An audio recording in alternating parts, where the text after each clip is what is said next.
السلام علیکم ورحمۃ اللہ وبرکاتہ۔ محترم سامعین و ناظرین، امید ہے آپ خیریت سے ہوں گے۔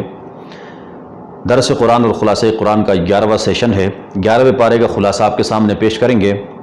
10ویں پارے کے آخر میں اللہ تبارک و تعالیٰ نے غزوہ تبوک کے اندر کچھ منافقین جو پیچھے رہ گئے تھے، جنہوں نے شرکت نہیں کی، ان کے ہیلے بہانوں کا تذکرہ فرمایا کہ انہوں نے کس طرح ہیلے بہانے کیے، کس لیے نہیں جا سکے۔ تو 11ویں پارے کے شروع میں بھی انہی منافقین کا تذکرہ ہے کہ کچھ لوگ آپ اللہ کے نبی کے پاس جھوٹ بولا کر ہم اس وجہ سے نہیں آئے تھے، ہمارے گھر میں یہ مسئلہ تھا، ہمارے گھر میں یہ مسئلہ تھا۔ اللہ کے نبی غزوہ تبوک سے آنے سے پہلے اللہ نے اللہ کے نبی کو بتا دیا تھا، اپنے نبی کو، کہ یہ سارے منافقین اس طرح کے بہانے کریں گے۔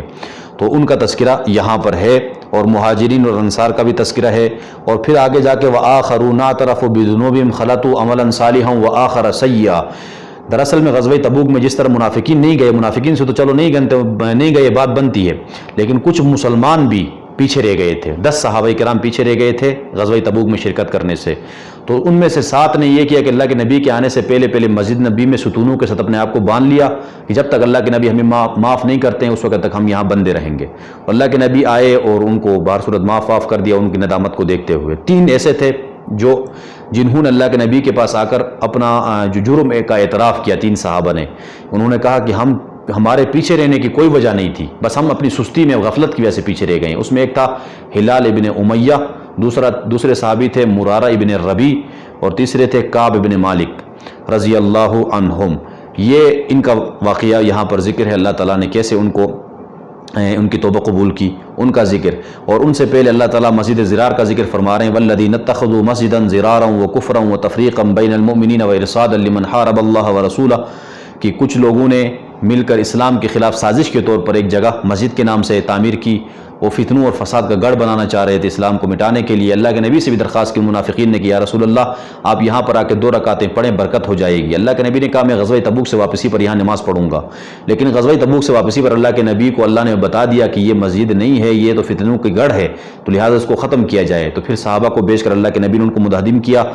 اور یہ مسجد ضرار کا نام دیا اس کو اللہ نے۔ اور آگے مسجد قباء کا ذکر ہے، لمسجد اسس علی التقوی من اول یوم احق ان تقوم فیہ رجال یحبون ان یتطہروا، کہ مسجد قباء، اللہ کے نبی جب ہجرت کر کے مکہ سے مدینہ آئے تو قباء کی بستی پر کچھ دن قیام کیا تھا، وہاں پر مسجد کا قیام عمل میں لایا تھا۔ اسلام کی پہلی مسجد ہے، اس کی اللہ نے تعریف کی ہے کہ اس کی بنیاد کیا ہے، تقوی پر رکھی گئی ہے۔ اور وہاں قباء کے علاقے میں رہنے والے صحابہ کا بھی اللہ نے، مومنین مسلمانوں کا بھی اللہ نے یہاں پر اچھے الفاظ میں ذکر کیا کہ فیہ رجال یحبون ان یتطہروا، کہ وہ پاکی کو پسند کرتے ہیں۔ ایسے لوگ ہیں، وہ یہ کرتے تھے کہ مٹی کا ڈیلا پہلے استعمال کرتے تھے استنجا کے لیے، اور ساتھ میں بعد میں پانی بھی استعمال کرتے تھے، یعنی خوب پاکی حاصل کرتے تھے۔ اللہ تعالیٰ کو یہ ادا پسند آئی، اللہ نے قرآن میں ذکر کیا، اور اللہ نے فرمایا کہ بڑے پسندیدہ لوگ ہیں، پاکی کو پسند کرنے والے ہیں، لہٰذا واللہ یحب المطہرین، اللہ بھی پسند کرتے ہیں پاکی کو۔ اور آگے ان اللہ اشتری من المؤمنین انفسهم واموالهم بان لهم الجنہ یقاتلون فی سبیل اللہ فیقتلون ویقتلون وعدا علیہ حقا فی التوراۃ والانجیل والقرآن۔ یہاں پر دراصل میں جب نبی علیہ السلام مکہ میں تھے تو مختلف علاقوں سے وفود آتے تھے، اللہ کے نبی کے ہاتھ پر بیعت کرتے تھے، اسلام قبول کرتے تھے، جہاد کی بیعت کرتے تے، اسلام پر مر مٹنے کی بیعت کرتے تھے۔ اسی طرح ایک وفد آیا مدینہ سے، یہ تقریباً بعثت کے 13ویں سال، اللہ کے نبی کی ہجرت سے کچھ عرصہ پہلے، وہاں پر آ کر کچھ مردوں اور عورتوں پر مشتمل تقریباً 70 افراد پر مشتمل تھا، بیعت کیا جنت جہاد پر کہ ہم اللہ کے لیے لڑیں گے، جہاد کرتے رہیں گے دین کے لیے۔ پھر پوچھا کہ یا رسول اللہ صلی اللہ علیہ وسلم ہمیں کیا ملے گا؟ تو اللہ کے نبی نے فرمایا کہ آپ کو جنت ملے گی۔ اللہ نے یہ آیت بھی نازل فرما دی کہ ان اللہ اشتری من المؤمنین انفسهم واموالهم بان لهم الجنہ، کہ اللہ تعالیٰ نے مسلمانوں کی مال اور جان کو جنت کے بدلے خرید لیا ہے، سودا کر لیا ہے، یہ اللہ تعالیٰ نے بتا دیا۔ اور آگے ما کان للنبی والذین آمنوا یستغفروا للمشرکین، اللہ اپنے نبی کو کسی مشرک کے لیے استغفار کرنے یا بخشش کی دعا کرنے سے اللہ نے منع کر دیا، یہاں تک اپنے چچا ابو طالب کے لیے بھی منع۔ اور اسی طرح ابراہیم علیہ السلام نے جو اپنے باپ کے لیے کیا تھا اس کا بھی تذکرہ فرمایا کہ ابراہیم علیہ السلام نے بعد میں نہیں کیا جب ان کو اللہ تعالیٰ نے حکم دے دیا۔ اور وعلی الثلاثۃ الذین خلفوا، ان 3 صحابہ کا ذکر ہے، ہلال ابن امیہ، مرارہ ابن ربیع اور کعب ابن مالک۔ ان تینوں نے اللہ کے نبی کے سامنے اپنا عذر پیش کیا تو اللہ کے نبی نے کہا کہ آپ کا معاملہ میں اللہ پر چھوڑتا ہوں، جب اللہ حکم نازل فرمائیں گے اس وقت میں کچھ کہوں گا، اس وقت تک آپ لوگوں سے کیا ہے، کسی کا کوئی لینا دینا نہیں ہے، سوشل بائیکاٹ ہے۔ سوشل بائیکاٹ کیا، یہاں تک کہ بیویوں سے ملنے پر بھی پابندی لگ گئی ان صحابہ پر۔ وہ کہتے ہیں کہ زمین اپنی وسعت کے باوجود تنگ ہو گئی تھی ہم پر، اللہ کے نبی بھی سلام کا جواب نہیں دیتے تھے، ان کو اتنا سوشل بائیکاٹ ہوا تھا اور جہاد سے پیچھے رہنے کی وجہ سے۔ تو یہاں پر بھی اللہ فرما رہے ہیں کہ حتی اذا ضاقت علیہم الارض بما رحبت، کہ زمین اپنی وسعت کے باوجود ان پر تنگ ہو چکی تھی، لیکن انہوں نے اللہ کے علاوہ کسی اور کو ٹھکانہ نہیں جانا، اللہ کے سامنے گڑ گڑائے تو اللہ نے ان کی توبہ قبول کر لی، اس کا ذکر ہے۔ یا ایھا الذین آمنوا اتقوا اللہ وکونوا مع الصادقین میں اللہ فرما رہے ہیں لوگوں تقوی اختیار کرو، اللہ سے ڈرو اور ہمیشہ سچے لوگوں میں اٹھنا بیٹھنا کرو، سچے لوگوں میں بیٹھو گے تو تمہاری بھی تربیت اچھی ہو جائے گی۔ اور لقد جاءکم رسول من انفسکم عزیز علیہ ما عنتم حریص علیکم بالمؤمنین الرؤوف الرحیم میں اللہ اپنے نبی کو